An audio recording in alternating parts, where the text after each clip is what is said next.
In Farbio Stratum Egghead, Sentomaru orders that everyone on Egghead Island flee the island. When they ask him why, Sentomaru tells everyone about Ohara, which was completely destroyed because they defied the world government by studying poneglyphs. The navy was eventually sent in to eliminate everyone on the island including the villagers. Nico Robin was the sole survivor of the massacre. If the world government is deadly serious about killing Dr. Vegapunk, it is because they have weighed all of the potential scientific consequences and have chosen to eliminate him anyway. As such, he is very certain something even worse than that day will occur on Egghead. In his mind, he desperately asks Luffy to hurry up and leave the island with Vegapunk. While in the command room, Luffy, Lucci, Zoro, and Kaku are struggling to do any lasting damage to S-Bear and S-Hawk. Luffy uses Kong Organ, while Lucci uses handgun Yellow Lotus. They both attack S-Bear. Kaku uses Tempest Kick, but S-Hawk dodges. Zoro uses One Sword Style, Lethal Lion to attack S-Hawk. But the attacks seem not to affect the Seraphim. Luffy says what the heck, they are getting up way too easily, do they think they're Kaido or something, cut it out already. It then occurs to Zoro that the two Seraphim resemble King the Conflagration, from the Beast's Pirates. Shaka is surprised to learn that Kaido had a Lunarian in his crew, but Zoro tells him that he did not know what exactly he was. Shaka realizes King is Albert, who fled Punk Hazard with Kaido. Shaka confirms that the Seraphim were made using King's lineage factor, prompting Zoro to tell Luffy, Lucci, and Kaku to watch out for the flames on the Seraphim's backs because when they go out, they get faster but lose their defense.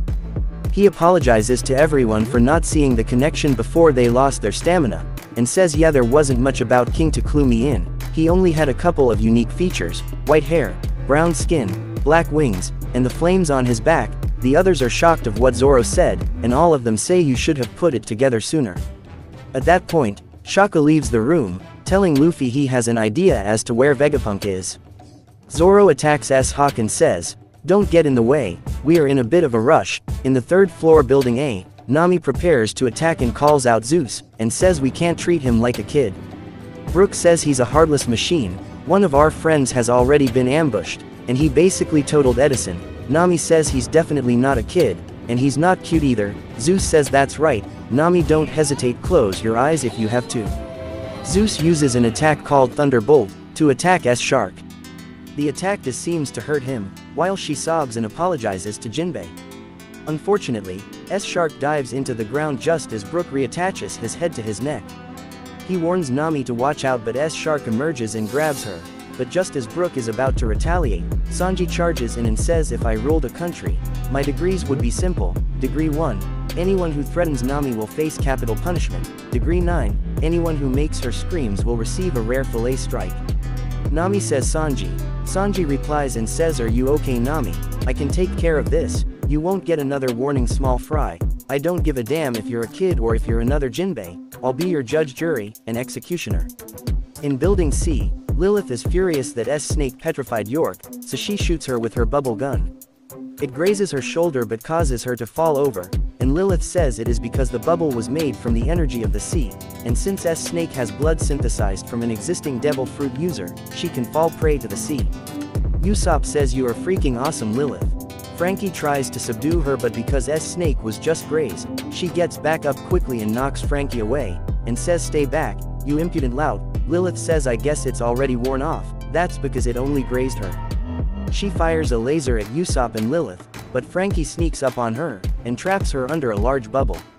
Usopp says Franky, you genius. Lilith says you used that bubble perfectly. Franky says give up already, you runt. S-Snake pleads that she is suffering, causing Franky to drop his guard long enough for S-Snake to break free and petrify part of his body with perfume femur. Franky says this petrification power is no joke. Usopp says Franky is turning into stone, he's gonna die.